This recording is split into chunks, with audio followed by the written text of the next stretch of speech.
प्रकल्पग्रस्त भरती उमेदवारांचे आमरण उपोषण सुरू. वारंवार होत असलेल्या मुदतवाढमुळे आंदोलन तीव्र. परभणी.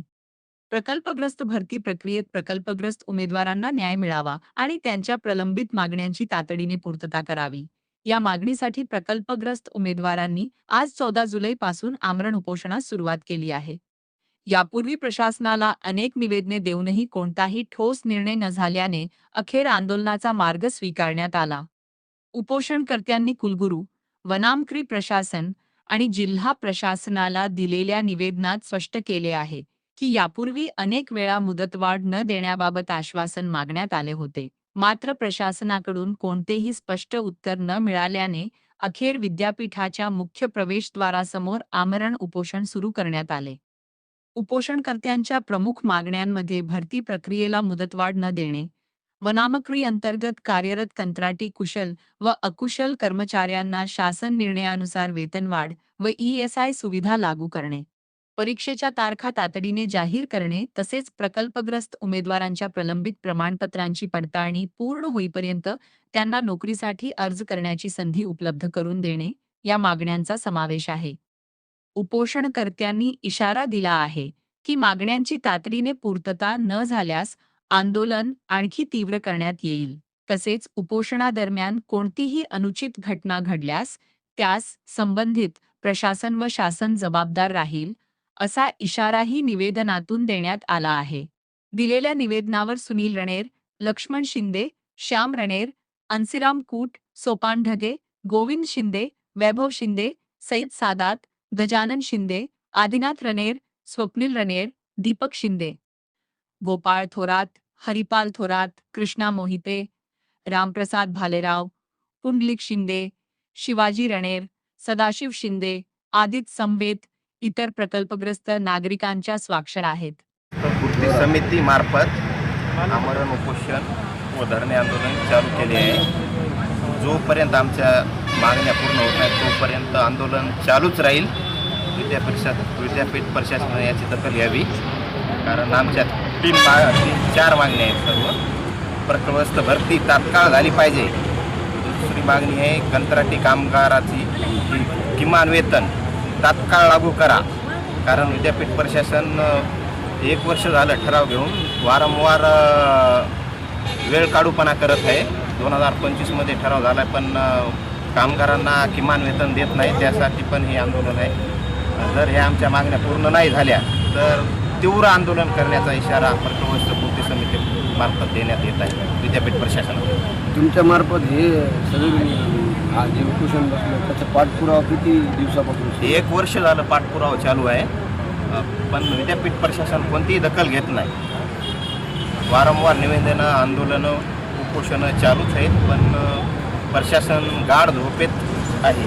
तुम्ही वरिष्ठ आयुक्त किंवा वरिष्ठांना केंद्रीय आम्ही सर्वांना पत्रव्यवहार केला आहे, पण कोणीही त्याची दखल घेत नाही. कारण बाहेरील विद्यापीठाच्या 3 विद्यापीठाच्या भरतीचा प्रश्न असेल तर तो राहुरीच्या प्रकल्पग्रस्तांना नोकरी पण मिळाली आहेत, पण आपलं विद्यापीठ जाणीवपूर्वक प्रकल्पग्रस्तावर अन्याय करत आहे. यांना वेळ काढूपणा करायचा आहे. कुलगुरू साहेबांचा नोव्हेंबरपर्यंत राहिलेला आहे, म्हणजे त्यांचा सेवानिवृत्तीचा कालावधी.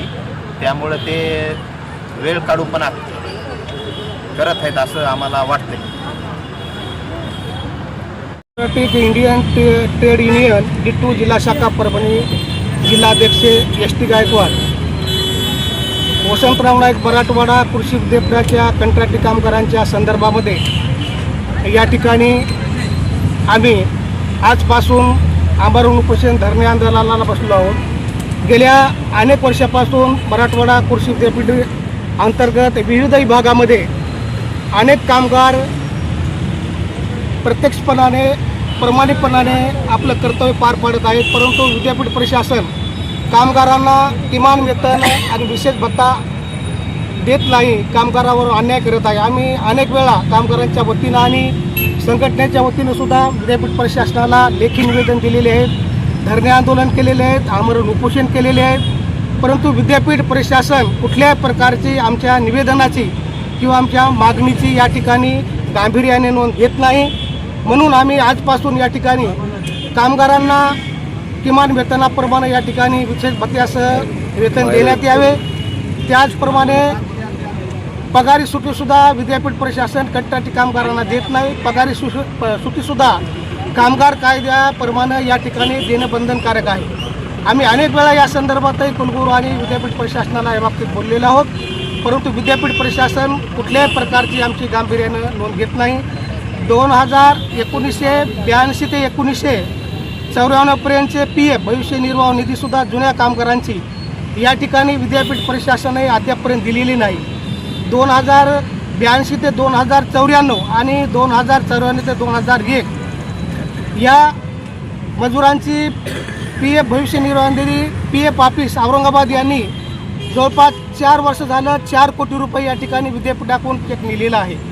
परंतु विद्यापीठाची जे कामगारांची जी माहिती आहे, कामगारांची जुन्या कामगारांची जे हाजरी मास्टर आणि त्यांची जे काय मोबदला असेल मावेजा, या बाबतीत विद्यापीठ प्रशासनाकडे माहिती उपलब्ध असताना सुद्धा PF ऑफिसला विद्यापीठ प्रशासन जमा करत नाही.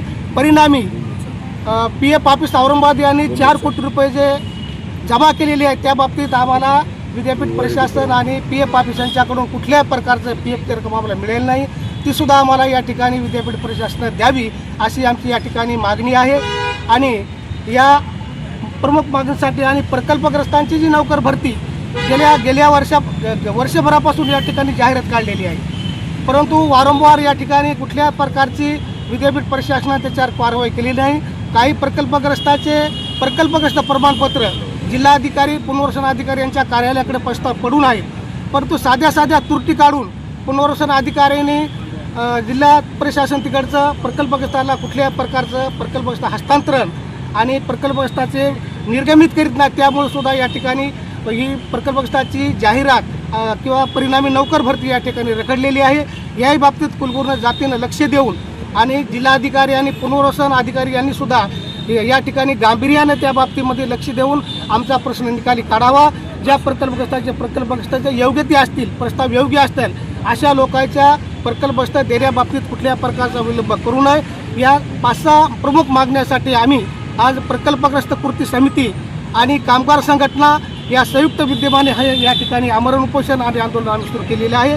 या उपरही विद्यापीठ प्रशासन आमची कुठल्याच प्रकारची दखल घेत नसत तर आम्हाला या ठिकाणी तीव्र आंदोलन छेडण्याशिवाय पर्याय नाही. आणि जे काय परिणाम होतील त्याला विद्यापीठ प्रशासन जबाबदार राहील. या ठिकाणी एवढं बोलून मी माझं मनोगत संपवतो. जय हिंद.